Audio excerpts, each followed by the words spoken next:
for the next, whatever it is, hour and a half or so, we're going to have a series of people, 11 people, who are going to come up and kind of give their final observations. It can be big inspirations that they've had over the last 2 days, some sense of an action plan forward, really whatever it is that kind of moved them from being at the proceedings, being with all of you all for the past several days. So this will be a little bit like those charity music videos, We Are the World, where like, you can't believe it, oh my God, it's like one star after another. Speaking for a few minutes, I'm going to stand here like Michel Camdessus over Suharto as they speak, and maybe give them a follow-up question or something, depending on how long they speak. But this is unrehearsed, this is unprecedented. If Peter Drucker were alive today, he would say, seriously? So, all right, so we have an order. So this is so unrehearsed, people don't even know what we're doing. We don't have chairs for everybody, which is why we can't have everybody on stage, so I'm just going to have to call people one by one. And let's start with Rita McGrath.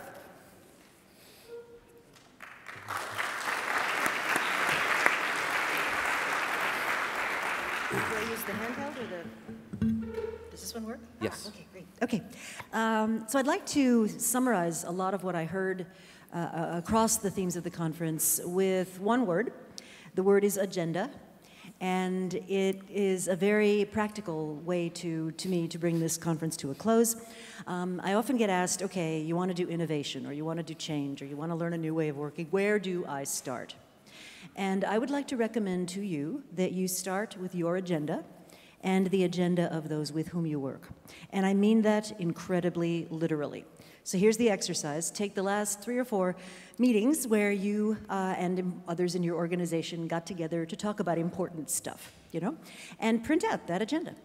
And take a little highlighter pen and highlight on that meeting agenda, at least I hope you have one, all the places where you actually talked about the thing you just said was so important. So innovation, for example. I do this all the time with companies. I get this, where do we start? We don't know how to do it. And I look at their agendas and I do my highlighter pen, and we get to innovation. And it's number 18, right next to material safety data sheet update. What does that tell you? It tells you it's quite literally not on the agenda. So if you mean it about what we've been hearing about the last couple of days, if you mean it, it will be in position 1, 2, or 3 on every agenda you run, every meeting, every conversation. When you meet people in the hallway, you ask about it. If you're running an operational meeting, and let's say your thing is agenda, you'll say, okay, I want to bring you up to speed with what new happened on the innovation agenda. We had a little breakthrough in the lab. It looks like we're going to be able to get better battery life out of this latest innovation. Then move on to whatever it was you got the meeting together to talk about, but you want share of mind. So if you want a new way of working, start there. Take that and then take it to what you're spending your time on. So print out a week or 2 of your life in your calendar and do the same highlighter pen exercise. I think you'll be shocked at how little time you personally are spending on the things that you think are important to your agenda. Now, why do I think you should start there? I think you should start there because the first thing your people will look to you to understand is, do you mean it? Nobody follows what you say. They will follow what you do, and if you're spending time and attention, that means they will too. They're very good at figuring out what's important to the more senior people in the organization. So start there. And then what you can start to do is get a baseline set of metrics, if you will, about where we are today, where we'd like to get to, and then use that to drive the agenda. So position 1, 2, or 3, every meeting, allocation of your time in your calendar proportionate to the importance of what you think this thing is actually going to deliver. So, I think we've talked about so many topics, but it all really comes down to this critical focusing of the organization's time, attention, and energy. And if you can get that going in the right direction, a lot of these other things are much more possible. So I have a follow-up question. So it's not... I'll sit down next to you. Okay, we'll do that. Okay. Well, this is much more like a talk show. It is. It's great. I love it. Okay, good. Adi, I wanted to do this for years. So have I. Okay, so we've been talking about the problem with, that companies find it hard to innovate, to change their strategy. They try, they fail. They bring in McKinsey with their PowerPoints, they fail. Do you have an example, and whether you can name names or not, and maybe where you were involved or not, where a company, figured out, maybe with external help, how to successfully innovate? Sure, there are lots of them. I'll pick one that I like because it's so unlikely. It's a Finnish pulp and paper company called UPM. I know, it just gets your heart racing, the thought of 2x4s in pulp. They actually make the paper The Economist is printed on. That's what this company does. And their CEO some years back recognized that pulp and paper, probably not a huge growth engine for the future. And he asked, what are we good at? And what he concluded was they're very good at enzymes and biological processing. And so he began to shift the center of gravity of his company away from what he called the mature businesses and into these biology-based new kinds of offers. And they started small. They started with a few little things in the medical device department and so forth, but they've just announced the groundbreaking on a $2 billion, with a B, biodiesel plant in Europe, where they're taking biological matter and converting it into fuel. So I would say there's an example of a company that got it right. One thing I'd like to mention they got right, that a lot of companies struggle with, is the guys running the 2x4 business and the paper business, those people, you would think they'd be a little dispirited, right? Because, they know it's mature, they know it's being run for cash, and that's kind of depressing. Not at all. I went and interviewed them, and they are like Rambo. They are like, we are defending the fort, because those guys, they're not going to be making money for years. We're the ones that are, protecting the castle. And what I think their CEO has done brilliantly, Ari, is he's told them in the future, there's a role for you. We are going to need your operational excellence. We are going to need your ability to scale. We are going to need your skills at running a big organization. And so they can see that future for themselves there. So I think they've cracked a lot of these really classic problems that beset us. So that would be my example. Thank you. Thank you. You are dismissed. Thank you. Okay.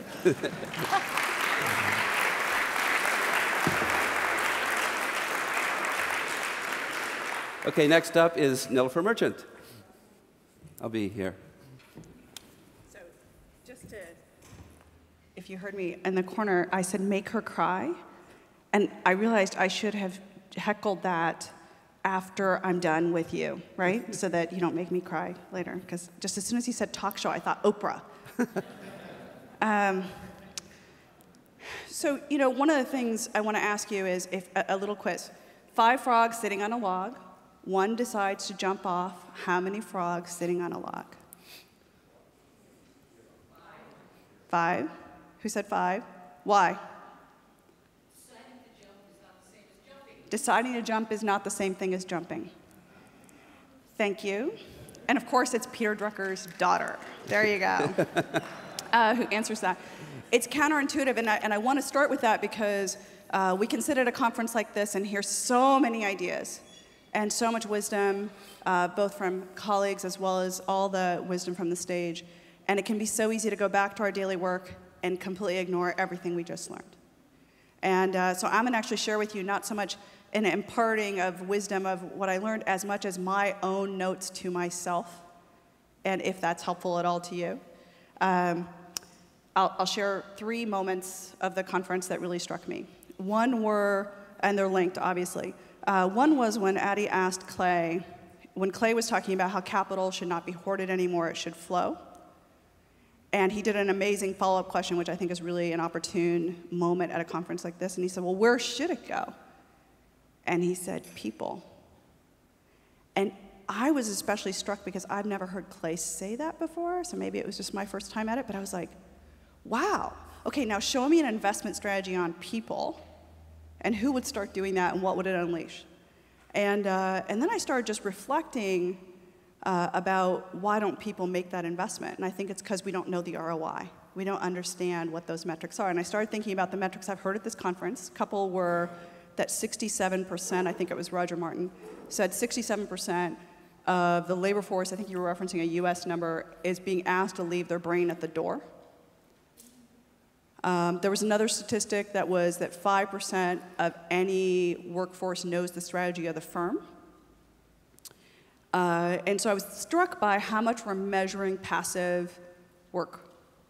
And I started to question my mind about if we were going to build a new building, we would start with scaffolding that allowed a new set of metrics. Like we would say, this is how we're going to architect this new building. And I don't think we understand the metrics of that new building.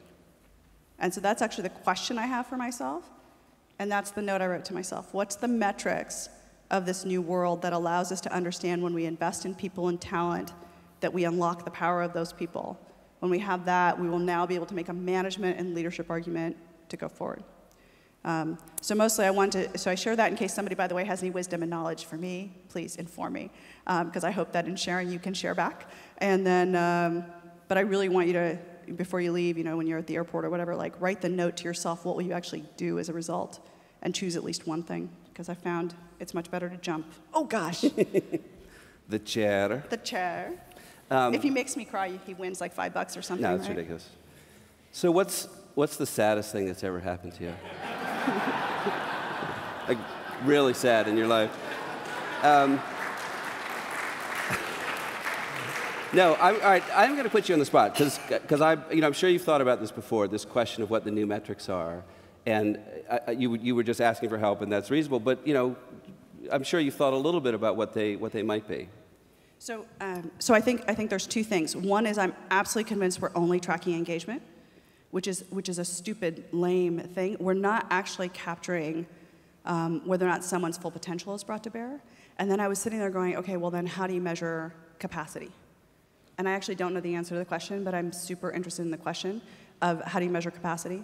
And I have some inkling of it when I talk about onlyness, right? So I mean, I'm clearly chasing that question already in a certain way, but it wasn't until I heard the commentary in the room that I thought it's the scaffolding of the new building that I was like, okay, we need to get much clearer about it. I've sort of been dismissing the metric like it'll become evident after we build the building, and I'm like, no, I'm pretty sure it's key to the new building. And it doesn't exist in Silicon Valley, say, kind of new economy companies? You know what I think we're actually doing largely in Silicon Valley, and I come from there, so I know I'm going to be a little bit critical of my hometown kind of thing. I think we're remodeling the house. We're remodeling the house and trying to do as little as possible to change the house. And there's a whole bunch of people standing outside that house that do not benefit from the prosperity of the economy. And I think we might need to build a whole new house. Sounds good. Okay. Thanks. Thank you, Nilla Merchant. Thank you. All right, next up is Fredmund Malik.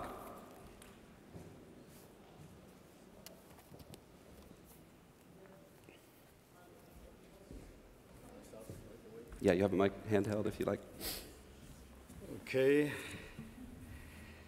Under the wise moderation of our colleague Johan Roos from Jönköping, Sweden, and with the help and support of a big audience, Norbert Zimmermann, an entrepreneur, Austrian entrepreneur, medium-sized, 5,000 people, 5,000 employees, that medium-sized. Yes, and myself, we came to the following conclusions. We started, as Johan wanted to do us, with the European Union in the wider context of a globalized world, and of course it stands out for its complexity and for its basic unmanageability, so more or less. On the other hand, if you look at that enormous complexity, it's not that bad, but we have to change it.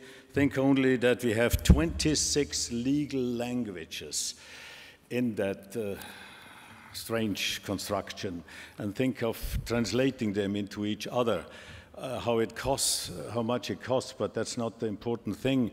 How large the probability is of making mistakes in so many dimensions, and therefore probably making it almost impossible to communicate reliably. So it will have to change. It runs on an outdated machinery of management, which has its roots as practically all over the world, but then they have not that complex problems, on a management machinery which has its roots way, way back in the 20th century. So we will need new management. This is one message of this conference in general. I think that we will have new sciences on which to base that management, and this comes to the ecological dimension of Peter Drucker. We will need complexity sciences, so business administration and economics will no longer do in itself. Second is the Mittelstand. This is the backbone of the European economies. 90% of our organizations, business organizations, do not care about stock exchanges and about the financial system, etc. They are mostly self-financed on equity. They are not stock listed. We call them SMEs, small and medium-sized enterprises, but actually this is a misnomer, this Mittelstand, because size is not what is important.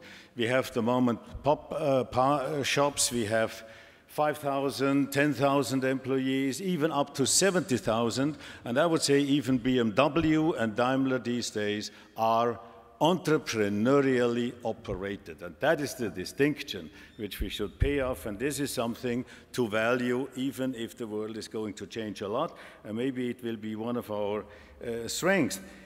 I call them not SMEs, but UGUs. For the German-speaking among you, this is unternehmerisch geführte Unternehmungen, EME in English, probably entrepreneurially managed enterprises.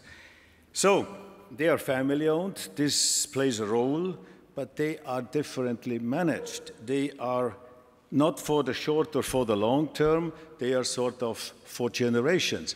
I'm not going so far as to say for eternity, but for an undefined, undetermined time horizon. So, sustainability is built into them. They don't need it. It is built in their functioning. They are running their organizations along what I call the central performance controls. It rests on some ideas of Peter Drucker, 6 navigational fixed points, which cannot easily be manipulated like stock exchanges. And out of it, I cannot go into the details, out of it come 4 different definitions of managing economy, etc. First is profit. They do not strive for profit maximization because the entire business administration within 100 years was not successful in defining what is a profit maximum. We just do not know.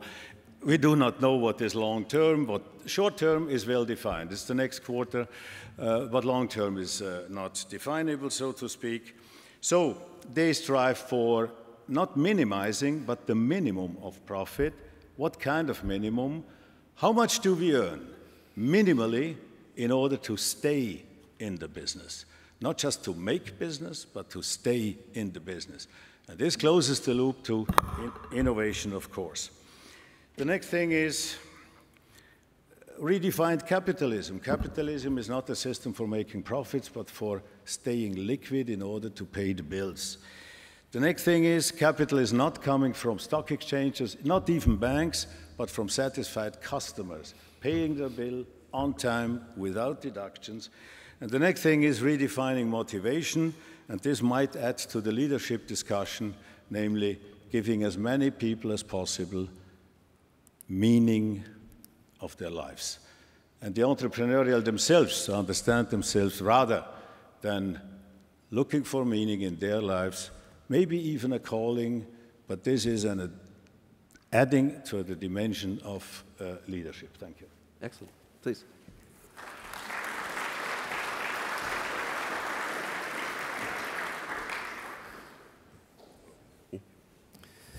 So here's my question for you. So as you are part of a great tradition of clear-eyed Austrian economists, so from that perspective, a lot of the problems that we've identified in the last couple of days really were sort of Anglo-American, often, problems with short-termism, et cetera.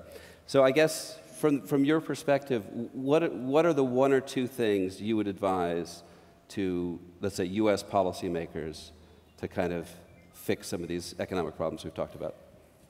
First of all, I would like to thank the Anglo-Saxon way of thinking and the Anglo-Saxon participants here, because we have learned a lot of them. We have also learned to understand ourselves a little bit better. So if I could give an advice without being impolite, there are 3 kinds of economy, so to speak, or realities. One is, though, the reality which is reported about in the media.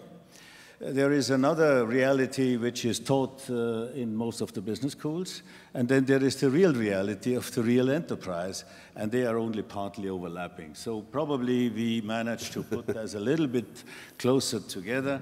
This is one thing. Another thing is to take the decision makers in your country, was that the question? Yeah. To watch their financial system and to enable it to transform itself in a very smooth way, because that means, in other words, preventing a catastrophe.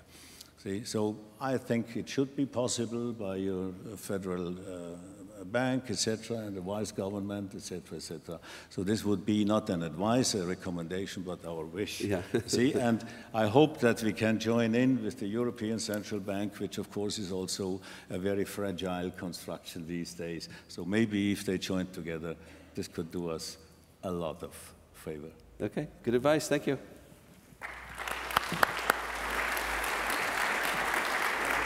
Okay.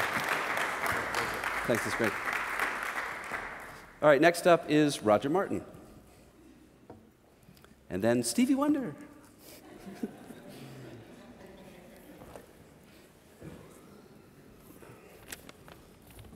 Okay, well, it's nice to get an invitation to think weird out of the box, so I will do that. I came away from the conference motivated sort of to think about the nature of people and what happens when we try to make people into non-people-y kind of people with our organizations. So I would say the natural state of people is that they're social creatures who get an enormous amount of meaning out of their social structures. They're deeply emotional, and in fact much of their emotions is subconscious, ones that they act on without knowing about. They're optimistic. I think they're spiritual, i.e. they need to tell them stories, to tell one another stories about themselves, about life and death. Those are all good things about the natural state. I think there's some challenges about the natural state of human beings.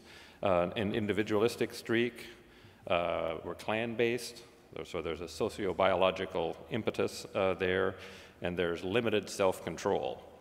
And so that's the natural state of beings, and out of that, society has grown some good things that impinge on that. So they impinge on them in a good way.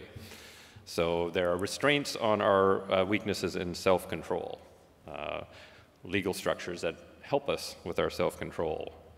There are protections to property rights. There are social structures that help us coordinate action and power to build big things. And there's also some control over nature with pharmaceuticals and vaccines. So to say that we should somehow keep people in a natural state, I don't think is right. There are good impingements on the natural state that makes for better society.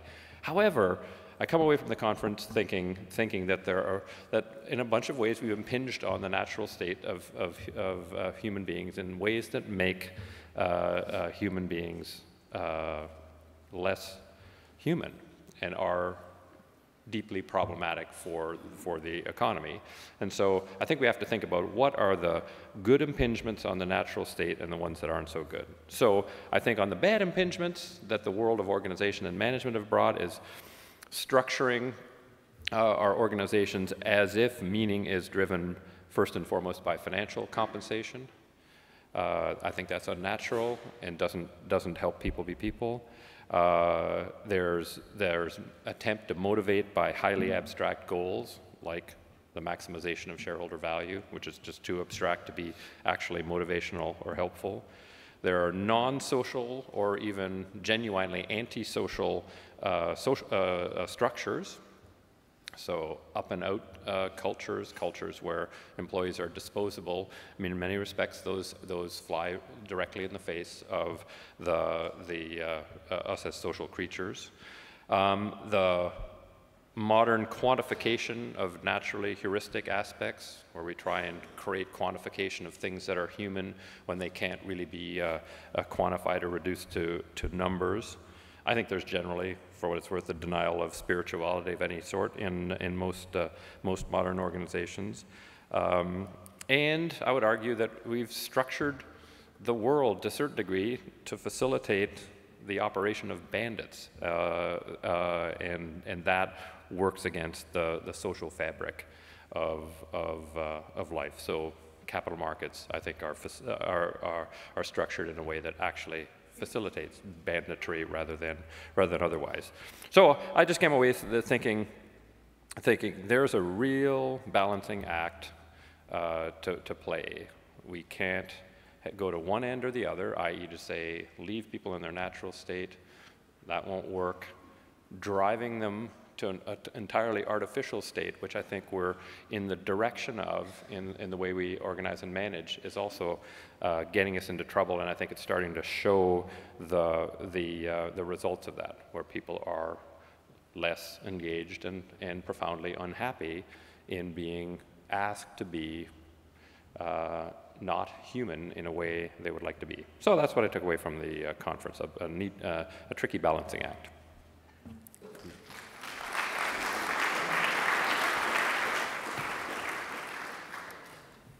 I might bring this down to earth a little bit. Yeah.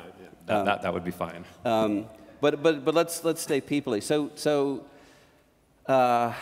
you know, the ethos. I mean, a lot of the articles that we've been writing about lately about sort of staff is, you know, identify your absolute best people, go to the wall, do anything for them.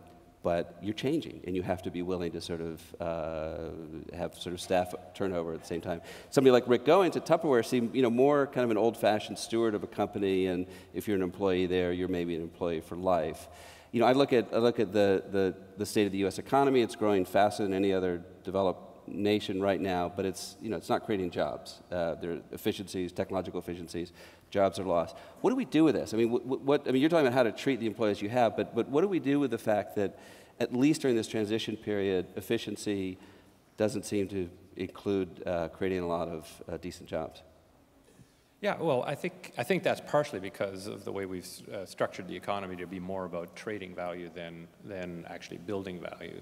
So I think that's one of the prerequisites. I mean, I think people want to grow and expand and have opportunity, and so we have to get back to creating that. And again, I think I just think if the highest rewards in the economy, right now the highest rewards in the economy go to people who trade value and not build value, and that doesn't facilitate a baseline which makes it easier to have an inclusive environment. So I believe we have to nurture our, you know, top performers, but I actually think we have to recognize that, you know, it takes all kinds to make a company, and figuring out how to get the most out of everybody by giving them the opportunity to be literally the best they can be is as important in the long haul as having a culture that says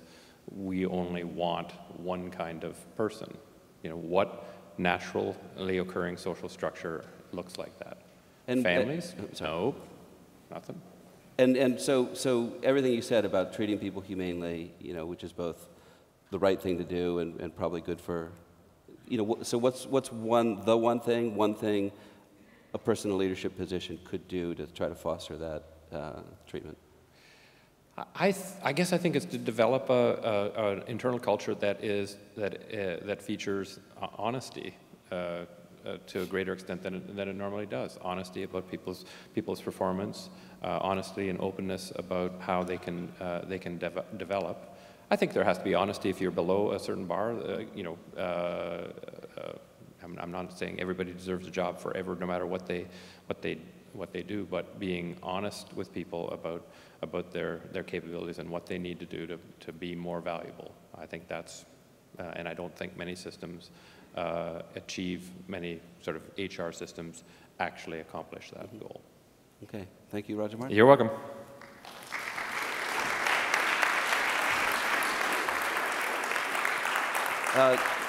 Next up is Martin Wolf.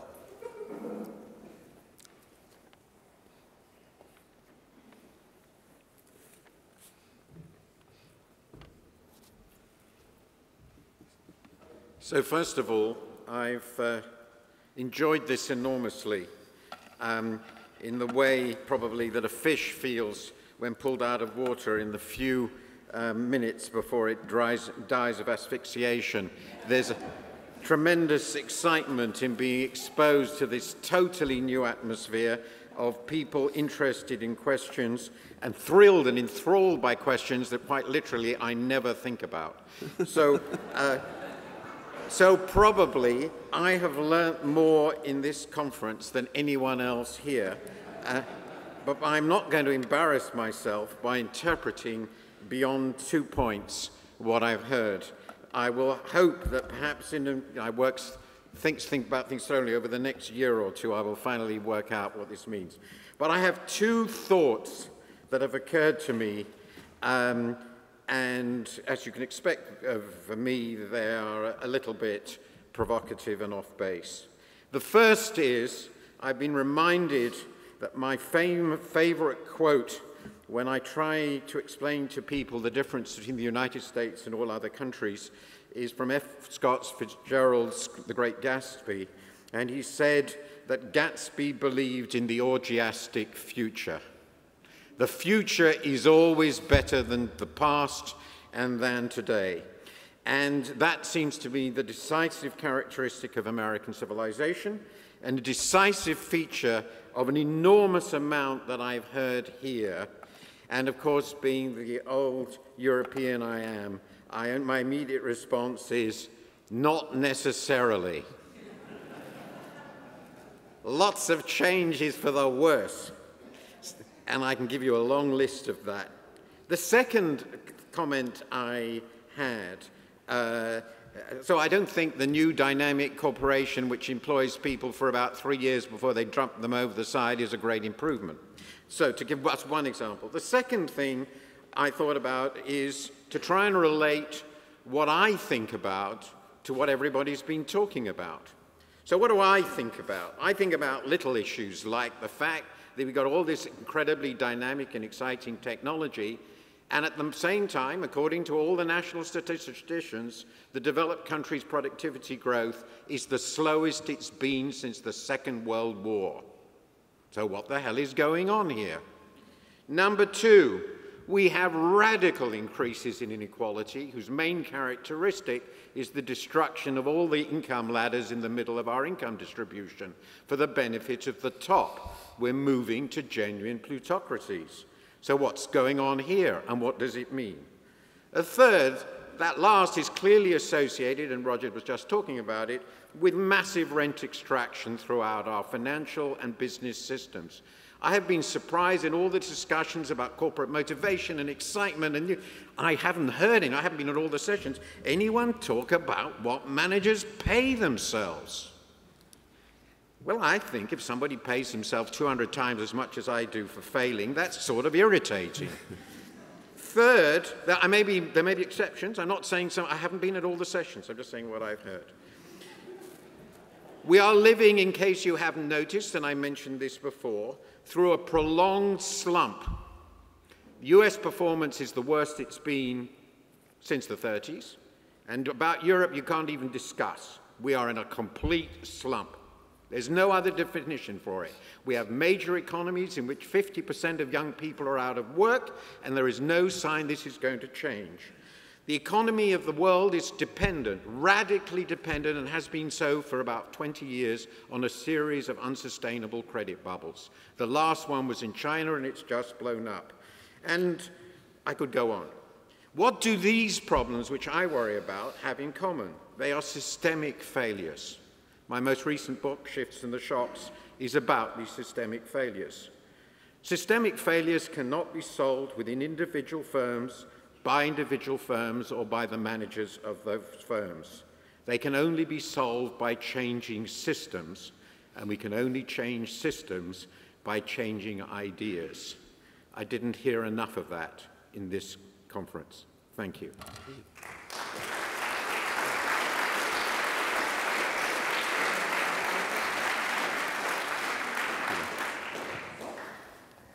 So I don't mean this as facetiously as it's going to sound. Was there an orgiastic past? I mean, was there, is there a period that you look at as an economist where things were run in a way that just made more sense? Well, That's a very good question. I think that if you ask, first of all, there was never a perfect past, not quite the same. But if you look at rates of economic, I just focus on the developed countries. There's clearly an adjustic presence in some emerging countries. But if you look at rates of unemployment, rates of growth, stability of the economy, stability of employment, security provided by basic welfare and so forth, and I know all the qualifications, it's quite easy to argue that the 50s and 60s were better than today, despite all the gizmos. Of course, there are obviously many things that were much worse about it. Position of women, even more rampant racism than today, and so forth. But we lost a lot when we destroyed social democracy. And there's no doubt about it, or destroyed, undermined it in important ways. And the rise of the entrepreneurial, dynamic, changing firm is a problem. And I will just give you a little comment on this. This is my favorite moment in the last 3 years. I was at a Washington Post lunch, a very well-known lunch in Davos, and I was surrounded by the real business elite of the United States, Jamie Dimon, Henry Kravis, the lot. And we were talking about the employment problem. And I said, yes, there is a really serious employment problem in all of your country and all of our countries. And there's one thing we know. It was true of all the companies we talked about. You will not solve it. You will not solve it. So one more follow-up. So, I mean, you basically talked about, you know, we have systemic failure, that what we need are ideas. So I would counter, we have ideas, or we at least agree probably that we have a problem with short-term thinking. We have a problem with inequality. So I mean, it almost seems like we're not going to then make any progress unless there's a crisis. And I don't know if that means, you know, a war, a world war, or you know, class struggle, or you know, unrest in the developed world. I mean, that's a deep question. I think it's very plausible. We got to the 50s and 60s because of the 30s and the 40s. Mm. That's a pretty depressing thought, because you're right, lots of people are aware of some of the changes that are needed. But lots of people aren't thinking about some of the changes needed. So one of the issues I raised in my book is, if you create the money supply through lending by out-of-control institutions motivated entirely by the profits of their traders and managers, and you allow them to operate at leverage with 25 to 1, the system is going to explode completely, quite regularly. Now, that's actually, I think, an idea that remarkably few people have got into their heads, including, for instance, the Congress, which is now going to eliminate the few regulatory safeguards proposed to control such a system. So even where the ideas are out there, people haven't internalized them. So we don't really need, and we need some more new ideas. We could discuss some of the areas where we do need them.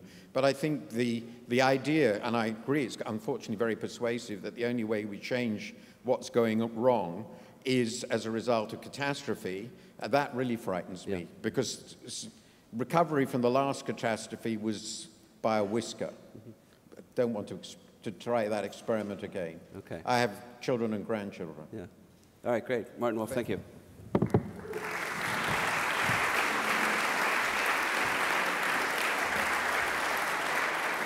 Okay, yeah. Next up is Dov Seidman.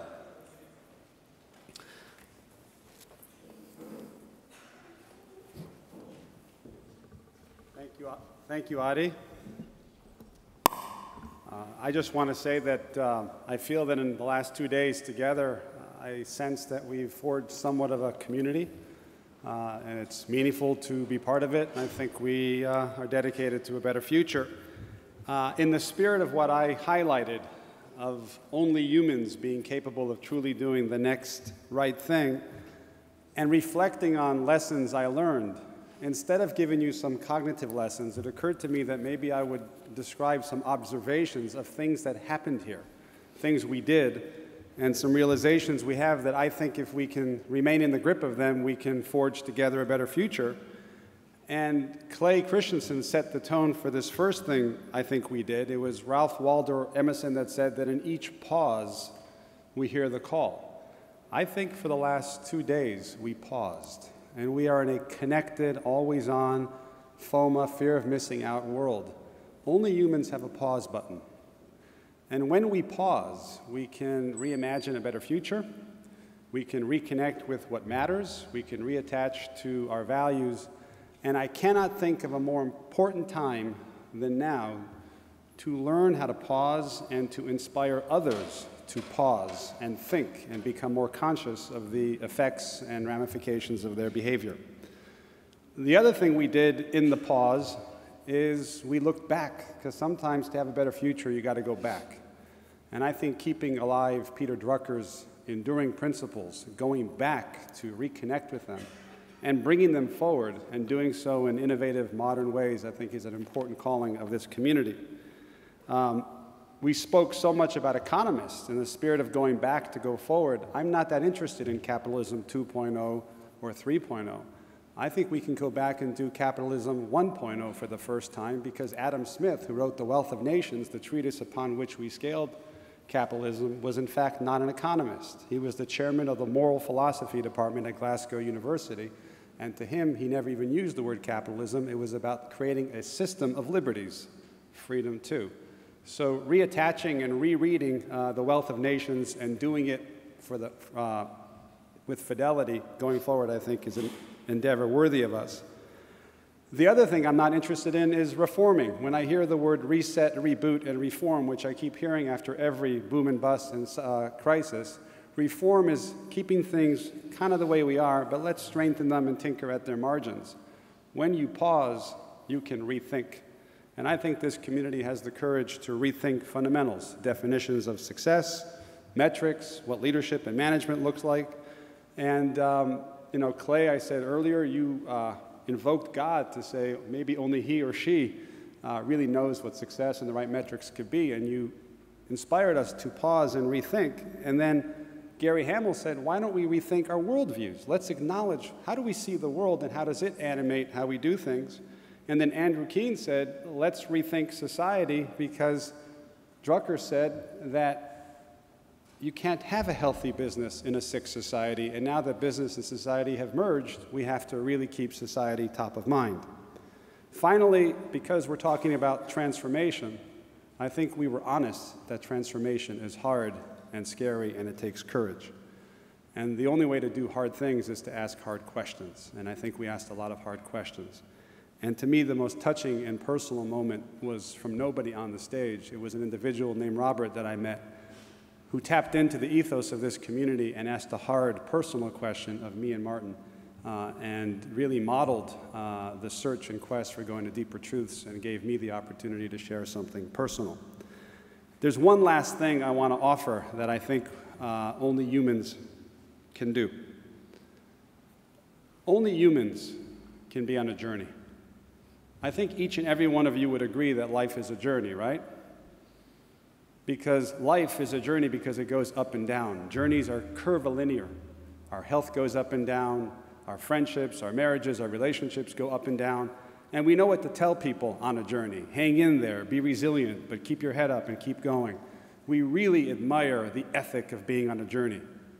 But we were taught in business that business is not a journey.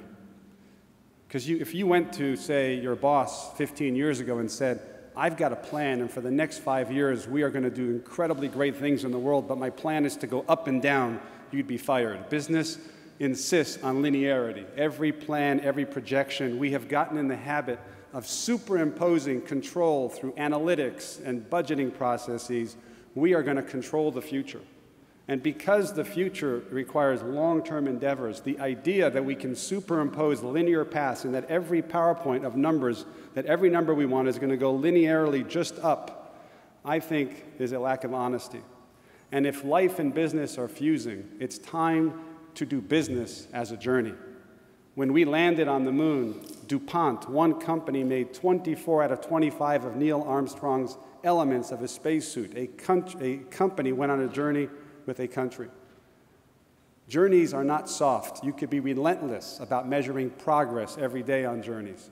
Journeys are about resiliency and growth simultaneously. Journeys are about pivoting, but when you pivot, you announce your place. You put one foot in the ground and your values and principles and never move that foot, and use the other foot to pivot to where you're going, so you constantly experiment on journeys. So I would urge us to allow us to bring the ethic of journeying and as leaders to frame the future as a journey. And the best thing about journeys is that when you're on a journey, you don't need to be perfect. You could say we're still moving. Journeys give us the permission to be far from perfect, but inspire people about the path ahead. The most important journey of all is an inner journey, to pause and just go in. Look in the mirror, not just do a fiscal audit, but also do a moral audit. Who am I? What do we stand for? And as we reconnect with that, then I think we have the permission to go back out on an external journey and inspire others to do that. So I think the final word I would say is we did some very meaningful things here. I choose optimism over pessimism, but only if we're on a journey. Thank you.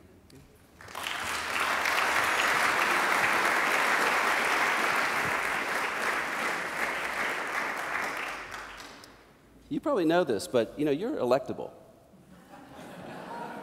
That's not my question, though. If you ask me if I'm running, the answer is no. So I mean, I know you well enough to know that you sort of communicate in stories. I mean, is there a moment, a story that kind of sums up your takeaway and your experience the last couple of days? I tend to look at things through this lens that I've shared, and I've got many stories. But if I were to think of one, and let me describe a company that I admire that I've never worked with, that I've observed from a distance, but also as a customer, Southwest Airlines. The airline industry over the last 40 years has been very turbulent, very volatile. But Southwest Airlines has been the single most successful airline in U.S. airline history. And I think I'm going to tell you a story that I think pulls it all together, because Herb Kelleher, their founder, 45 years ago, give or take, the first thing he said when he founded the company is, "I am not in charge." A CEO 45 years ago saying, "I am not in charge, I'm going to build a culture where everybody else is in charge." That was his first statement. And then they set on a journey, and it was up and down. And a few years ago, I landed in Las Vegas on a Southwest Airlines flight. And when the plane came to the gate, the flight attendant, with a lot of passion, came on the speaker and said, "Passengers, we've done research in Southwest Airlines, and it turns out that before you deplane, if you could simply put your seatbelts one over the other, cross your seatbelts one over the other, you will have good luck at the gambling tables." Now, we laughed, and I laughed, as you did, but then we did it. Now, there's a federal regulation that seatbelts must be crossed before that plane takes out, so through how she connected with us, we're effectuating compliance for her airline. It also turns out that Southwest Airlines turns their planes around 6 minutes faster than their nearest rival. It would have taken her 6 minutes to go up and down the aisle and do it herself. Through how she inspired us, we are now delivering a competitive advantage of 6 minutes on behalf of her airline. They also make a promise: home on time, no frills, safe and fun. Now, I had fun. I laughed. So I developed a deeper loyalty because there was consonance. What they told me is what I've experienced.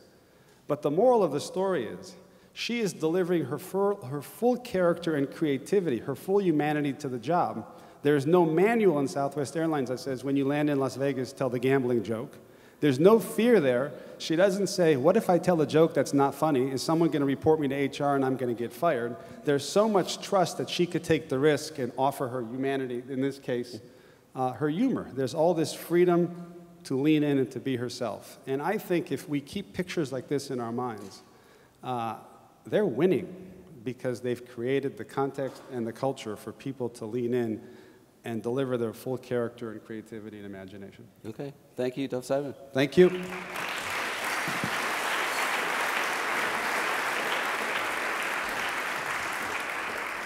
All right, so we're going to do an audible. So Rick Goings, who is listed here, I think is not at the session, but Marc Merrill of Riot Games is, and he's going to take his place and speak to us now.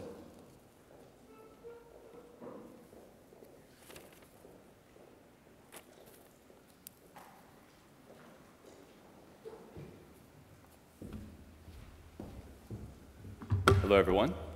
And I'm with you, Adi. I'd vote for you, Dov. I think you're quite electable and quite inspiring as well. And your message around humanity really resonated with me. But I want to kick things off in terms of describing my experience at this conference by quoting Mr. Drucker, where he says that we now accept the fact that learning is a lifelong process of keeping abreast of change. and the most pressing task is to teach people how to learn. I think that's a phenomenal quote. And as I reflect on my experience with Riot Games, in terms of what elements helped us achieve some of the success we've had, I think one of the key elements is that I think we've learned how to learn. And we haven't been afraid to be vulnerable and to acknowledge things that we don't know. And I think one of the things that's been great for me coming to this conference is this is an experience that's very much outside of my wheelhouse. It's quite different than a lot of the different conferences I attend. And I greatly enjoyed hearing everybody's perspective, and really want to thank you all for reinforcing so many ideas that I think are critically important to my company and to me as an individual, because it really reinforced a number of different things. So one is also just how it's important for us to engage in these types of discussions to learn collectively as a society. And so that's an unexpected takeaway for me. So, despite the fact that I'm in the technology industry and I play an awful lot of video games, when in college, I was a liberal arts major and didn't study engineering and whatnot. I studied political science and psychology. And over the years, I've grown quite cynical as it related to government and some of the frustrations that we've had as an organization in terms of dealing with visa and immigration process and international tax challenges and all these different areas of pain that I think we're all familiar with.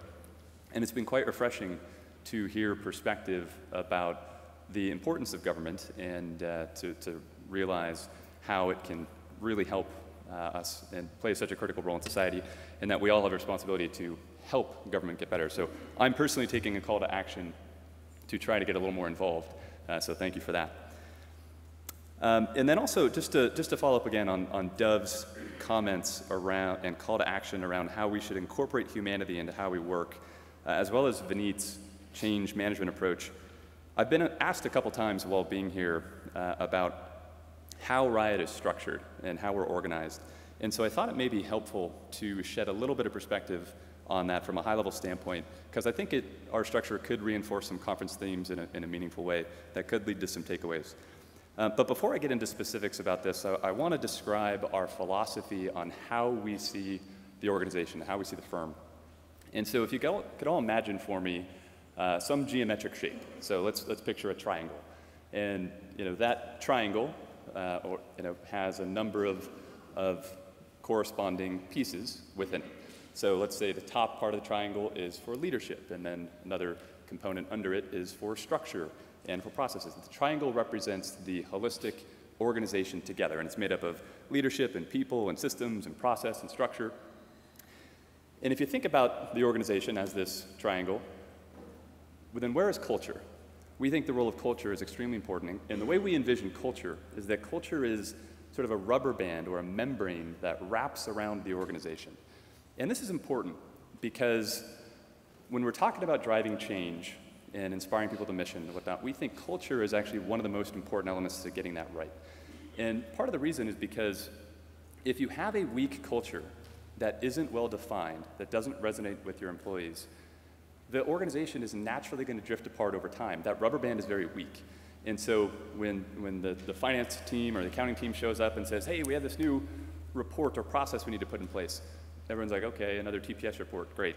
Right? They're just used to rolling over and doing something that they know adds no value, or they don't understand the value that it adds.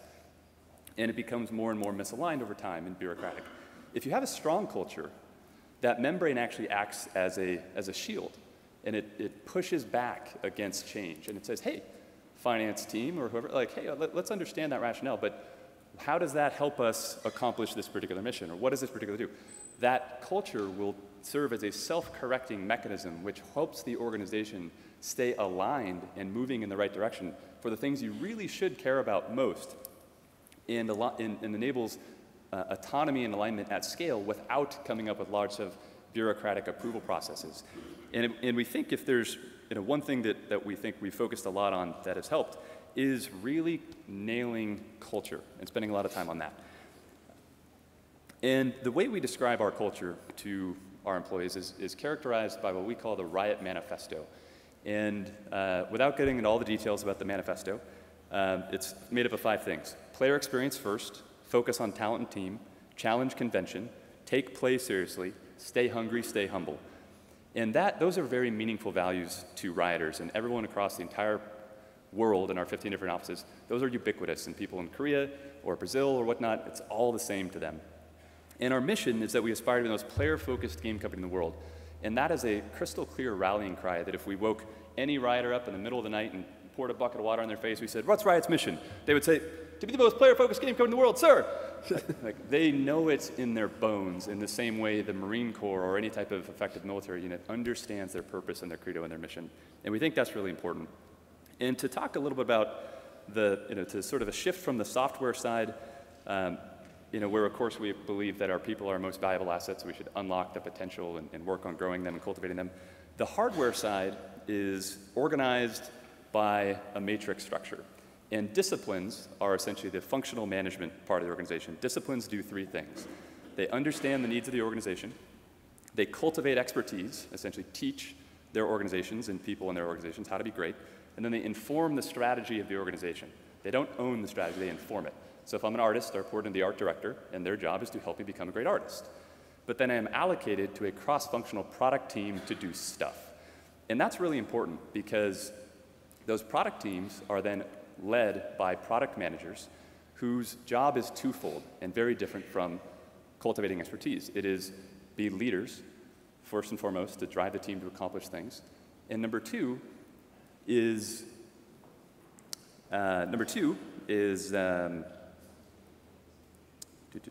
to understand the problem extremely well. So they are the experts in whatever problem they're trying to solve, and they lead the team to deliver on that particular problem. And this is really important from an Agile standpoint, because it means career development is a long-term mechanism that can sustain, where you're not switching bosses all the time, but what you're working on is very dynamic, and you can be responsive to changing needs of the audience you're trying to serve, because you can move people around across teams without changing reporting structures. So I could go into a lot more detail, but one other takeaway that I had that I wanted to thank everybody for, and really going to be reflecting a lot on, is what we should measure and whether or not we're measuring the right things. And I think we're not, and that's going to be very exciting. And Larry, when you guys wrap up that Drucker index, I'm very interested in having a run through there. So anyway, thank you so much, guys. I learned a ton and really appreciate you guys having me.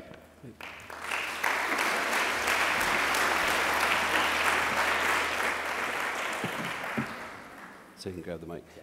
So you are our almost guy. You're almost a millennial. You're almost from Silicon Valley, and are sort of playing the part of both. Thank you for filling in. Thank you. But I think as you describe what your company's doing, it's probably foreign to a lot of people. It's probably exciting to a lot of people. I'm sure a lot of people are thinking, wow, maybe they sort of get it, and they're kind of, this is something we need to adopt as well. But my question is, where did you get this? When you talk about your structure, when you talk about your philosophy, is this just out of the blue? Is this something you read in this book and something you got from HBR, or where did this all come from? So, definitely HBR.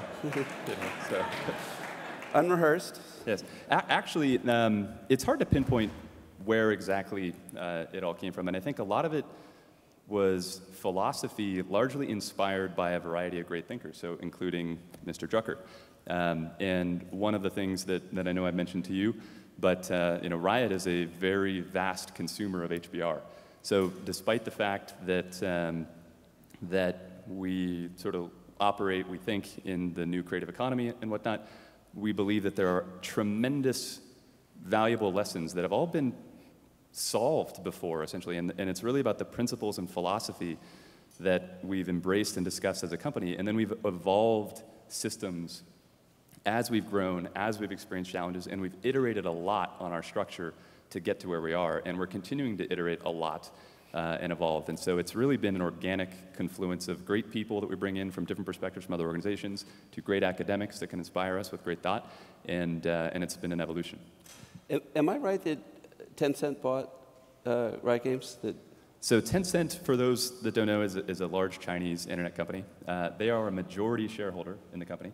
So previous to Tencent, our majority shareholders were some VCs, and they bought out our VCs and our angels, essentially. But it's much more analogous to a private equity deal. essentially. So technically, while they own a majority of the company, they recognize that people are the most valuable asset of the organization, so there's no operating role whatsoever. We have a unilateral right to go public should we need to, and things like that. So they've been very thoughtful, which is surprising, or was surprising to us as we got to know them. Yeah. Okay, great. Thank you. Yeah, Adi, thank you. Yep.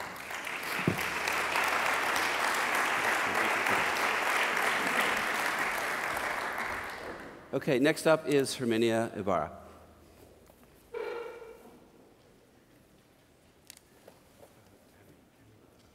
What? Yeah, I know. Yeah.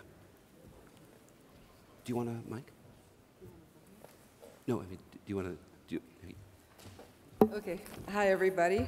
I have to say that I love this idea of culture as a rubber band. I thought it was fantastic. And it connected very nicely to another takeaway that I had here, which was Dov's idea of the distinction between freedom from and freedom to. And both of those metaphors are so apropos of the topic up for discussion, which is management something that is a constraint on human capability and potential, or is it something that can facilitate it? And we've heard a little bit of both, but I enjoyed hearing that additional image of what it can be. And we know from research, you give artists full freedom to do whatever, and you compare it to what gets produced when they have a few specs that they are given, and oftentimes you get much more creativity under some kind of constraint and rules. And that's actually what we're trying to figure out here as we think about how to transform management. So I have a few loose kind of ideas, not all kind of neatly packaged. For me, one of the big takeaways was the idea that business is great at scaling whatever it wants to scale. And I think that's true, but then you have to ask, what does it want to scale? And does it know what it wants to scale? And does it want to have kind of some tweaks on the same basic assumptions and ideas, like kind of remodeling the house, or does it want a new house? And I think that debate is still not clear. We have some broken models from legacy organizations. We have some new ideas from either new kinds of firms or smaller firms, and it's unclear how these two communicate and inform each other.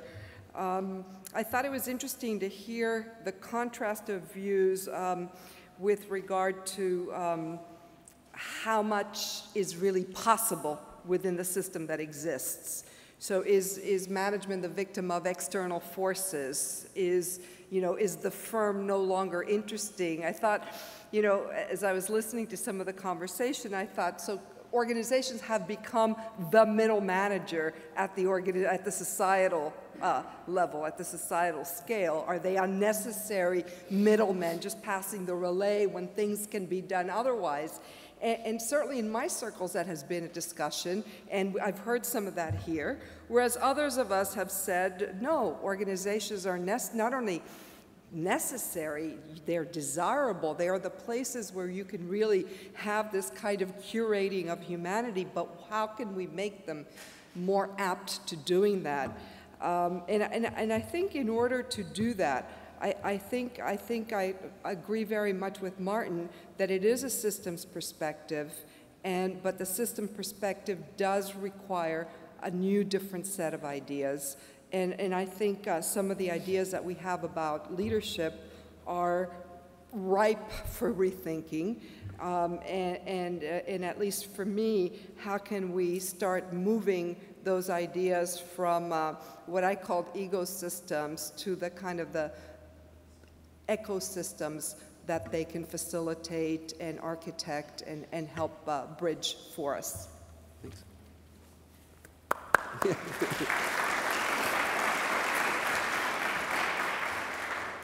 So I want to follow up, take your mic, on the observation you made earlier about the number of engineer CEOs who had made the your list, that is now our list, the best performing CEOs in the world. And I guess my question is, so that fact is interesting and worth noting and worth analyzing.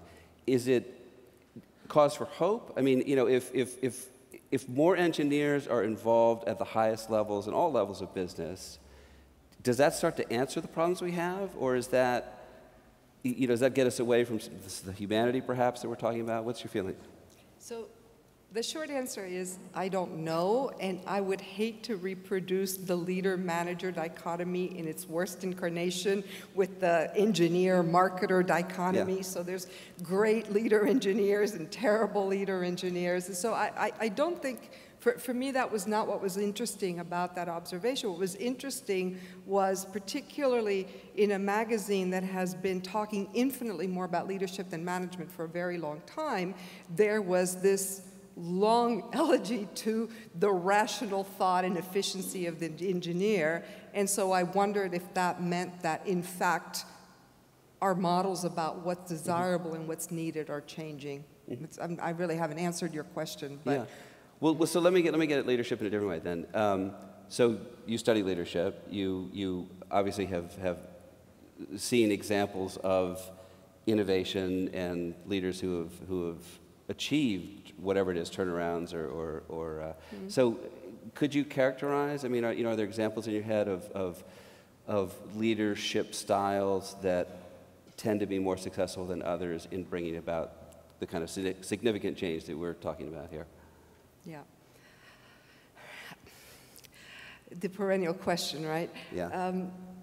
So I'm not going to answer that one in bullet points, because I think at the big picture level, we know the answers, and they have to do with inspiring people and keying into something that's important and bigger than you. Beyond that, we are really, it is all over the map. All different kinds of styles, all different kinds of approaches. And I think we do people a disservice by focusing so much on, there's a turnaround leader and the growth and good times leader. And so they actually limit themselves because they start pigeonholing what they're able to do. I think it's much more interesting to look at people like, say, a Bill Gates, who took the organization through so many different kinds of cycles in so many different situations. I'd like to see, and I don't have the answers, I'd like to see studies of leaders who have been quite effective and quite successful in a range of very different situations, and as something inspirational, as something that shows that we can actually learn to adapt and be effective in many different settings if we want to. So that example that I think you reproduced it, right? Ben's, peacetime versus wartime leaders. Obviously, that's sort of a joke, but is that actually legit? I mean, that there are I don't know. I haven't actually seen it studied in any way that's convincing to me. I know that people believe that, but I don't know if it's actually true. Yeah. Okay. All right. Thank you, Herminia Ibarra.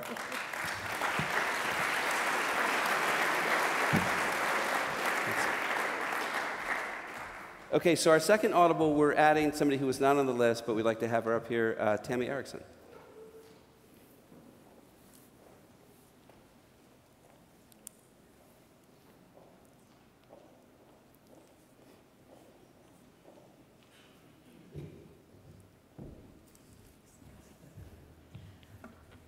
Well, we've all come here with some very different hats on. Some of us manage big organizations, and some are building little ones that are growing fast.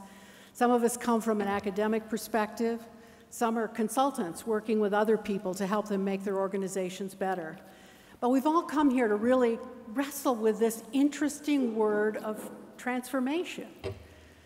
And one of the questions that I don't think we've quite gelled around is transformation really something that everyone wants to do? Is it something that we really need to do? And I'd like to argue first that it is. When we think about organizations, one of the oldest maxims that I know is that form needs to follow function. And if we think about the function that organizations had 100 years ago, when they were trying to turn cottage industries into industries that could develop scale, quantity, cost, quality, I would argue that the kinds of organizations that we built were brilliant. They were perfectly well designed to form those functions. In fact, if I gave you a clean sheet of paper and asked you to design one, I bet you'd come up with things like silos and specialization and hierarchy and top-down direction. Those things would make a great deal of sense. But that's not the primary function, I believe, of most organizations today. Whether you want to call it collaboration, as some did, or I like to say leveraging intelligence, really using intelligence in wise ways, that to me is the primary function of the companies that will be iconic in the century that we're in today. There's a lot of other things that have changed too. Our demographics are wildly different. We don't have a pyramid in most developed countries today, that is fewer older people than young. We actually have close to inverted pyramids, more old people than we do young. And so we have a big challenge around some of our traditional practices. Career paths. How do you make a career path when your population looks like this? Other issues, as have been talked about, metrics, et cetera. By the way, I have my own metric that I hope we'll get to use someday soon, and that is if I really could measure the degree to which every position in your company was filled by a person who was qualified to do that job, that's what I'd really like to know. Are you a 60% company? In other words, the people you have are just kind of sort of qualified to do it, and you're kind of squeaking by with these 60%ers? Or are you a 99% company where the people you've got are really right on to the skills that you need for the job that's ahead? I'd like to know that before I invest my money in you. That's the metric I'd like.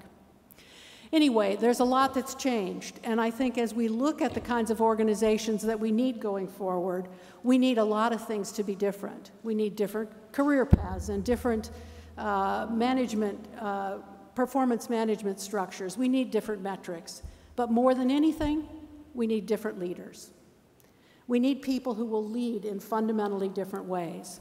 And the way I like to think of it best is we need leaders who think about creating a context for adults, not people who think that they have to be the all-knowing hero, not people who think that they have to be the kind of charismatic Svengali that draws everyone forward, and certainly not people who think they need to be the paternalistic caretaker of incompetent or unwise children. We need people who create context for adults. And the good news, as I said, is I think these things are learnable. I think creating a context is actually a lot easier than being charismatic, because we can think about all the components that need to be put in place. So I'd like to suggest, as perhaps a call to action, that again, you think about these things as you think about the leadership that you'll provide in whatever role you play going forward. You need to think of a role around building collaborative capacity that's similar to being a host or hostess. You need to make sure the right people know each other. Use Nilofer's view about social. Get people to talk. Get people to interact. You need to think about this idea I mentioned of being disruptive. Think about being a provocateur. Always just tweaking people about have they thought of, have they questioned, are they sure when they think they're being set in their ways. You need to think about what we've talked about around this sense of glue. I too like the rubber band analogy, and I very much agree that if you have a great culture, I like to use the word meaning, but meaning, culture, I don't care what you call it. If you've got it, it absolutely serves as the filter you need to weed out the stuff that won't work for your organization. I do some work with another popular gaming firm, not the one we have with us here today, but they were thinking, they're growing rapidly, and they were thinking of putting in place a performance management system. And everyone was groaning as they did because they knew in their gut, their rubber band was telling them that the traditional performance management system just didn't fit with the kind of culture that they had cultivated up to that point. And so the question I asked them is, what would a performance management system look like in a gaming company? How could you make it fit the culture that you're trying to develop? And if you look at those kinds of decisions in that way, through your rubber band or your culture or your meaning, however you think of it, I think you'll be able to weed out what works and what doesn't. And finally, you've got to ask great questions to catalyze people to come together, to join in forming the solutions. I hope that that's helpful and that as you leave as leaders, we all think of ourselves as teachers, helping our organizations learn some of these transformative skills. Thank you.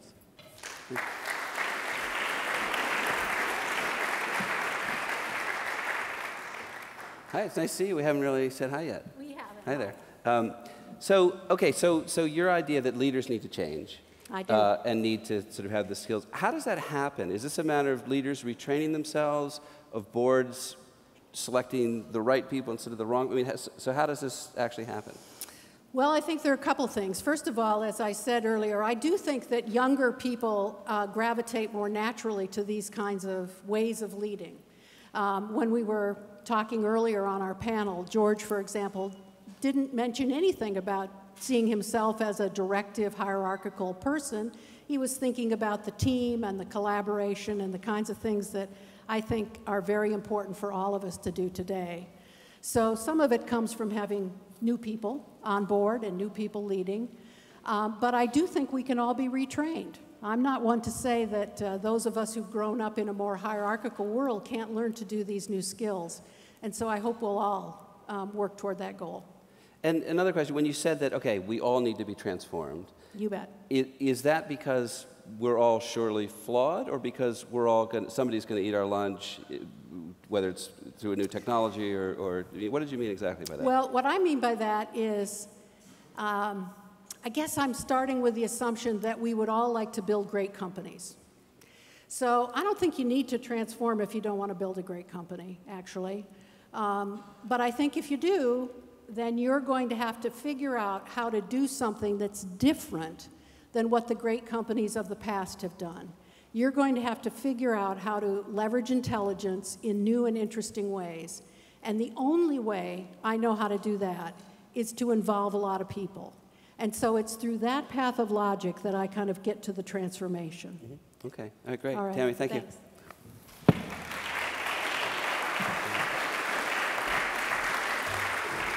Okay, next up, Gary Hamel.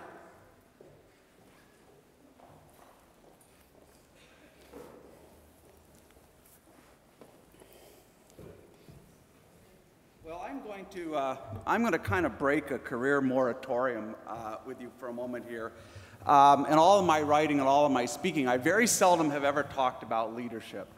And listening to Tammy and the last couple of folks, I thought maybe I should. You know, if you think about it, never has leadership mattered as much as it matters right now. But around the world, never have leaders seemed so inadequate to the challenges that they're facing. You think of all the leaders over the last few years who were vetted, who were mentored, who were selected by the top headhunting companies, and yet somehow they still came up short. Leo Apotheker at HP, Howard Stringer at Sony, Ben Vanderwen at Alcatel-Lucent, Ola-Pekka Kallasvuo at Nokia, and on that list goes. And I don't think the problem is with these leaders. I think instead it's with an organizational model that still expects too much from a few and not enough from everyone else. Think of all the energy that goes into choosing, selecting a CEO, and that's a worthwhile effort. But I would argue the world today has become too complex and too dynamic for any organization to be led by a small cadre of individuals. And so the challenge, it seems to me, is, in a way, how do you build extraordinary organizations with ordinary people? Because if we're honest with ourselves, very few of us have the innovation instincts of Steve Jobs, the emotional intelligence of Desmond Tutu, or the political skills of Lee Kuan Yew. Right? Great leaders are extraordinarily rare. So how do we grow that leadership capacity around the world? I think it does not have much to do with leadership development in the traditional sense, like we practice it in business schools. I think rather it has a lot to do with creating opportunities for natural leaders to exercise their gifts. So just in the last 30 minutes, you've heard the word leaders, leadership a whole bunch of times. And I'd like to ask you, what were you thinking about when somebody said leadership, the leadership team, the leaders? If you're thinking about the executive committee, the people at the top of your company, then probably you're going to underexploit a lot of the leadership capacity in your organization. Now, I want to be clear, notwithstanding what I said yesterday, there will always be hierarchies. If you go to the web, you find all kinds of hierarchies on the social web. People in the blogosphere, the Twitter sphere, people on open source projects who have a bigger share of voice, who have more followers, their ideas are debated more broadly, they definitely have more influence. But on the web, every one of those hierarchies is built from the bottom. And your leadership is a perfect reciprocal of your followership. And the moment you stop adding value, you start to lose those followers. I think that's what power should be like in every organization. And the only way you can ensure that is you give the led the chance to choose their leaders. And if a leader's a bumbler, a tyrant, or incompetent, people have the right to vote them off the island. Now, that may seem like a very fraught idea, but I can tell you it is working at scale in some amazing organizations, and we're going to have to move in that way. Never before have we been in a world that is more authority-phobic, and with good reasons. The experts, they're credentialed, those with power have gotten it wrong again and again and again. And if people are losing faith, as they are in their institutions, it's in part, I think, because they're losing share of voice. You know, despite the power of the web, around the world, the tendency over the last few years has been for power to move up and not down. Politically, in governments all over the world, this has been happening. Occasionally, you'll see a little bit of devolution, as in the UK under the threat of secession by Scotland, but mostly power has been moving up. The same thing has been happening in large corporations. And we have impeccable logic. We talk about economies of scale, harmonization, best practices, shared services, but all of it is about moving power up. And people who have power are generally good at getting more of it and using it for their own advantage. That's what happened in the financial crisis. It was a system of the elite, by the elite, and for the elite. And it's hard to have a lot of trust in a system where your share of voice is going down and where decisions made in far distant ways impact you in ways that you could have never predicted. So right now, social media is mostly a swamp of boneheaded opinions and narcissistic trifles. But I don't think it has to be that way. I think it can also be a powerful force for making a difference in organizations. And I want to end with an anecdote. Some of you are inspired by Dov's story of an English schoolgirl who turned her nose up at her lunch. So we sat there and we listened to that, but what are you going to do with that personally? What do you take away from that illustration? Let me tell you a very quick anecdote about one of the most complex bureaucratic organizations in the world, the British National Health Service. And I know some people are here, so they'll correct me afterwards if I get this wrong. Imagine you're kind of a mid-level change person in that organization. And it's defied mandate after mandate for transformation from central government. It has incredibly disenchanted workers. Every week there's a story somewhere in the UK in the papers about poor or appalling patient care. And you're talking to some young trainee doctors who are as frustrated as you are. And you would assume that you are powerless. What in the world do you do to change an organization with 1.2 million members? And yet this young woman, Helen Bevan is her name, she didn't give up. She started a little social campaign with these young doctors, and they put up a little website. They asked nobody's permission. They didn't get any mandate for this. They called it the Day of Change, a big, bold title for which they had no authority. And they started to ask people around the NHS, can you make a pledge of one thing you can do to improve patient care? Something within your realm of authority that you can actually do. Last year was the 65th anniversary of the NHS. They started this little effort in January of 2013, and Helen was pretty sure she would lose her job at the end of March in a big reorganization. That was her fear. So they said, we have to do this in 90 days. And our goal in 90 days is to get 65,000 pledges from across the NHS. Well, by the end of January, they had a few hundred. By the middle of February, they had about 5,000. When they ended the Day of Change, they had 189,000 pledges. A typical pledge would be a group of nurses on a ward who said every week we'll go in with their permission, we'll video some patients with an iPhone, we'll come back and talk about how we make their care better. But you know, it is so easy to leave a meeting like this in kind of a state of despondency, to simply assume the problems are too big, the problems are too intractable, they can only be solved by powerful institutions, by powerful individuals. I will tell you, systemic problems usually don't get solved systemically. They get solved, if you look at change throughout the world, they happen when somebody is willing to stand up and make a start, wherever they are. And I've long been kind of surprised and disappointed that as many CEOs talk about change and the need for change, almost none of them talk about activism. And how do you train employees in your own organization not to be anarchists, not to be terrorists, to be activists? Activists are not content with mediocrity. They are not bound by their job description. They have a great sense of responsibility for making things better. They do not assume they're helpless. They do not start by asking permission. They are not stupid, right? They're not foolish, but they often are quite fearless. And I think that's where change starts. It changes with every individual going back and saying, what did I learn from this conference? What's an idea that I can use? How do I bring people around me? How do we make a difference? All out of proportion to where you sit in the world. And when you approach that task with courage, when you're willing to tackle problems that are way bigger than your pay grade, when you approach it with a contrarian spirit and you're willing to challenge conventional thinking, and when you come at it with true humility and compassion, when the people around you know you are in it for them and in it for making life better for the colleagues around you, I will tell you what, you can do amazing things that will shock and surprise you, and you will leave the world a better place. That's my hope for what you take away from this conference. Thanks.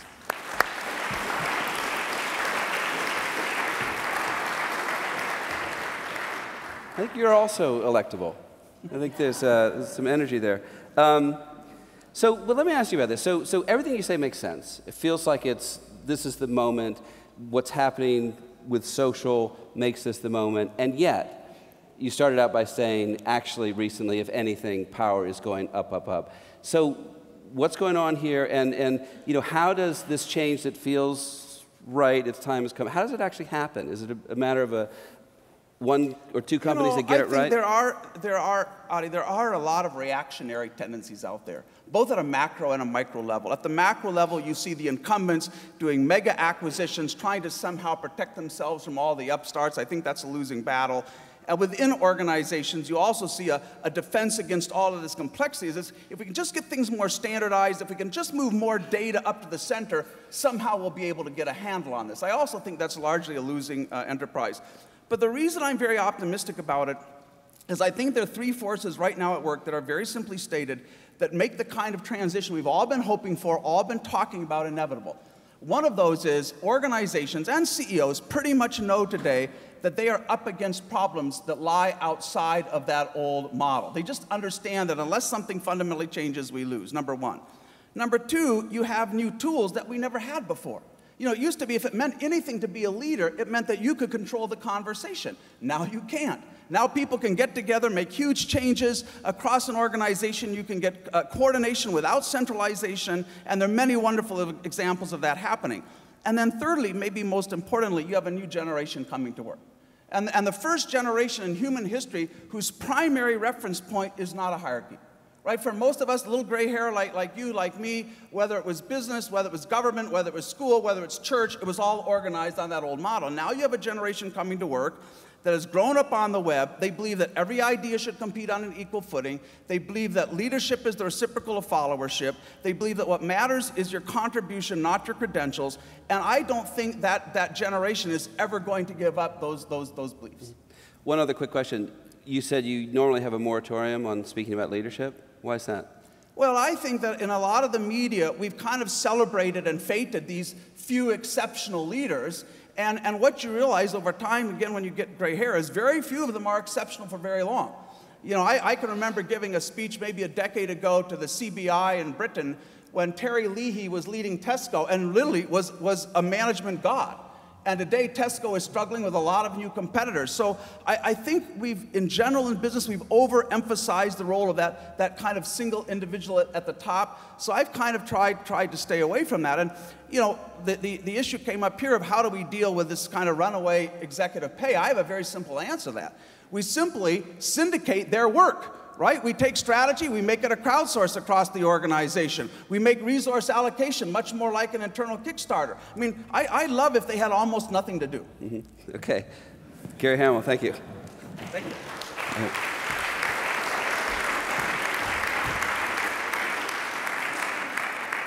All right, so I know we've gone on past the time, but we have one more speaker, and that is Clay Christensen.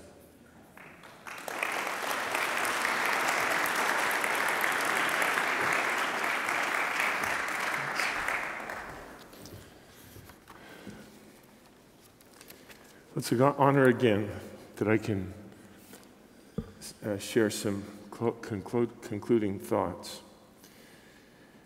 A number of years ago, one of my MBA students who was graduating helped me write a book called Disrupting Class, and it was a book examining why our American schools struggle to improve.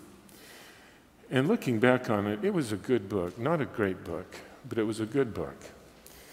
Michael Horn, my co-author, was at a conference where the people there were talking about how do we improve our schools. And he observed in that situation, as in most of these kinds of situations, the participants were talking past each other. And everybody seemed to have a good idea, but there were so many good ideas that at the end, the only thing that they could remember about the meeting was that there were a lot of good ideas. But there was a man at that conference named Jeb Bush. And Jeb Bush had been the governor of Florida, finished his term, and decided he would dedicate his life from that time on to improving our schools. And he took my co-author, Michael Horn, over to the side at the end of the meeting. And he said, Michael, you have a concept in your presentation that's called child-centric learning. And what we had done in our book is we said, you know, online learning actually helps teachers teach students better because it gives them the flexibility to teach each child in a way that the child is wired to learn. And we decided to call that child-centric learning. And Jeb Bush said, I've got some good ideas, but that is a really good idea. Would you mind if I just take that slide out of your presentation, and can I use it in my presentation too? And Michael was just honored that he would do that. And then Michael said, Governor Bush, you actually have 3 slides in your presentation where the language that you're using is so much better than mine. Would you mind if I borrow those 3 to use in my presentation? And so they did the switch. It turns out that Jeb Bush was a good friend for Governor Wise of West Virginia and Hunt of North Carolina. And you guys have been to these conferences where there's a cadence of keynote after keynote after keynote, you know. And so these other governors were part of this cadence.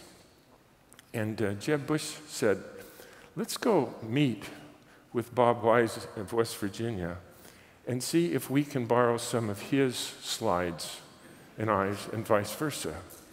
And then they brought in Governor Bush, or Governor Hunt.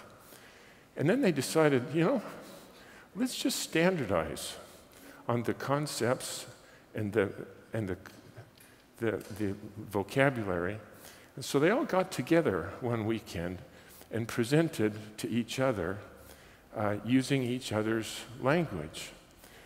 And within just a couple of months, instead of Michael Horn standing out in the wilderness speaking his own language, and then everybody else standing up speaking in their language, you had these 4 extraordinary people, apostles of improving our schools, who were speaking the same language over and over again. And that's kind of how I feel at the end of this conference.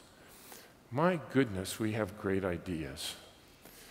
I'm not sure I know I can replicate what anybody said, because there are so many great ideas. But I wanted to just offer to you that you do amongst ourselves what Michael Horn and Jeb Bush and Governors Hunt and Wise did. And that is, let's take the best of each other's ideas and the best of each other's language and the best of each other's ways of communicating what we're thinking about. And rather than expanding the breadth of the ideas, I kind of think we need to standardize our what's top of mind. Because I think we would all believe that if we focus and clarify, we'll have a better impact. So that was one thought I wanted to share.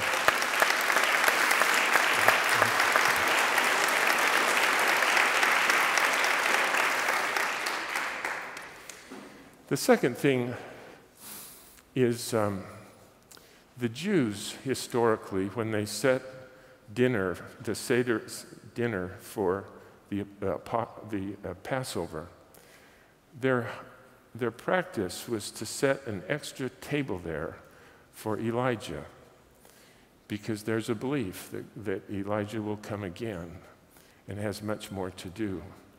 And it was there to remind people that he will come again, but also to remind people what that prophet Elijah stood for when he was alive. And I think this is not a stupid idea, that if in fact we can come together and share with each other and focus on the best of what we can offer, when we have that meeting, we ought to set up a separate place at the table for Peter Drucker. And when he has given us not just great ideas, but great language, we ought to think about, maybe we'll just take that concept, Peter, and stick it in our presentation. Because I think he gave so much that we can use to focus on what we're trying to do. So that's the second idea. The third, Richard, could you stand up for me, please?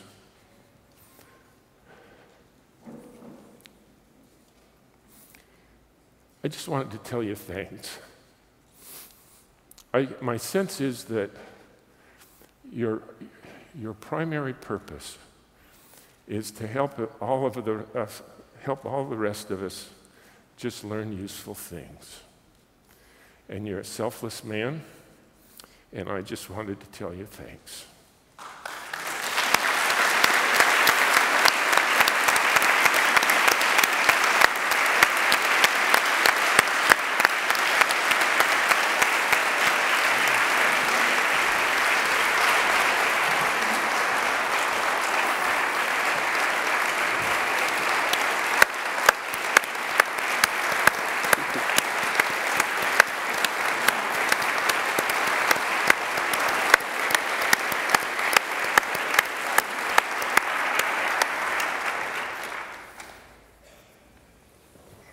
You're just full of surprises.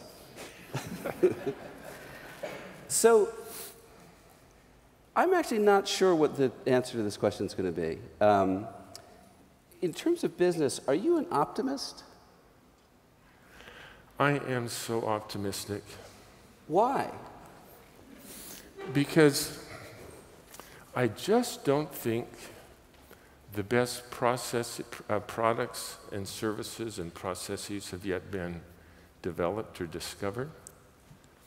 Some of the biggest problems that mankind has ever faced are right in front of us.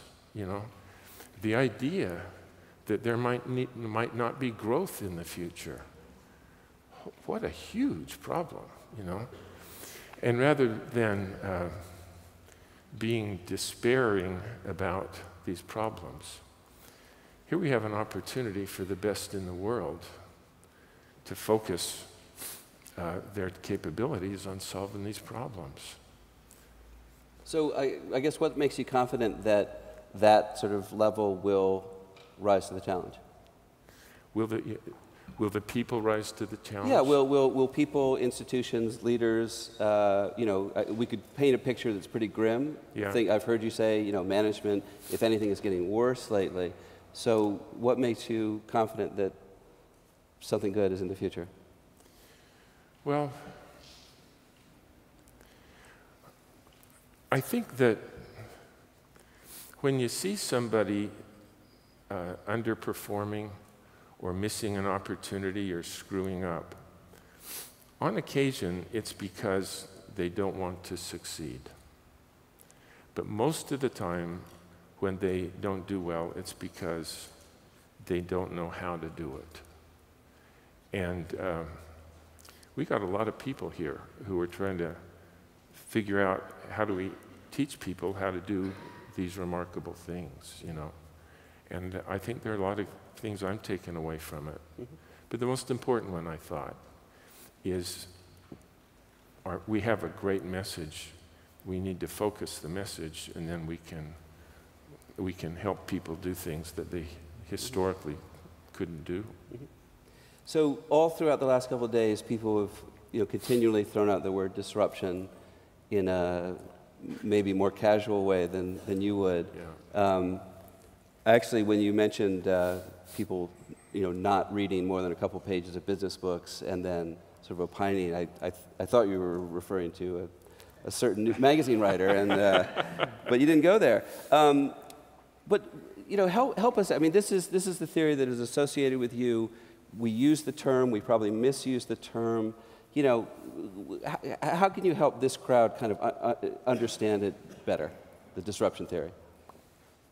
Well, let me say that it is a big problem because the use of the word is so loose and misapplied that it probably does more harm than good to the concept itself, you know. And the concept is a very simple concept.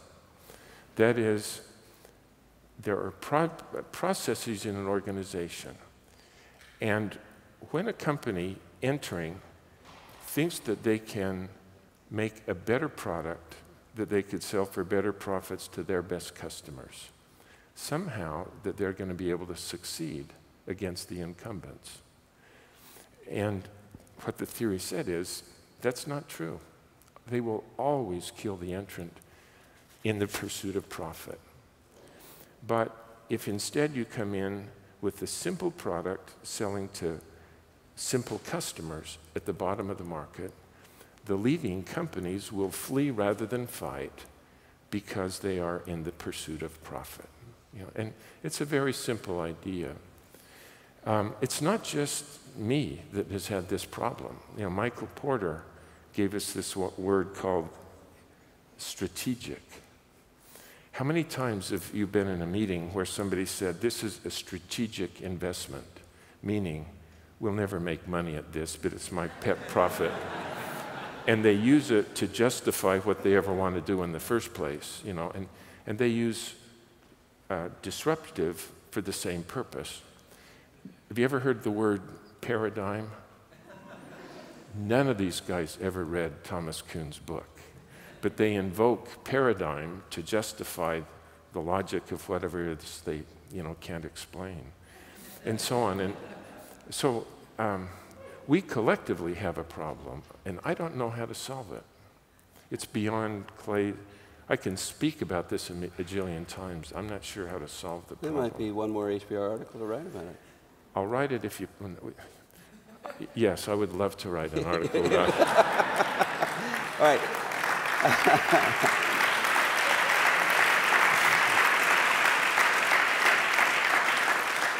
We'll never know what you just edited out of that comment. I wish this could go on all night. We're way over time, and I thank everybody. This was an experiment. It was great to have Clay with a final word, and thank you, everybody. Thank you, all our speakers.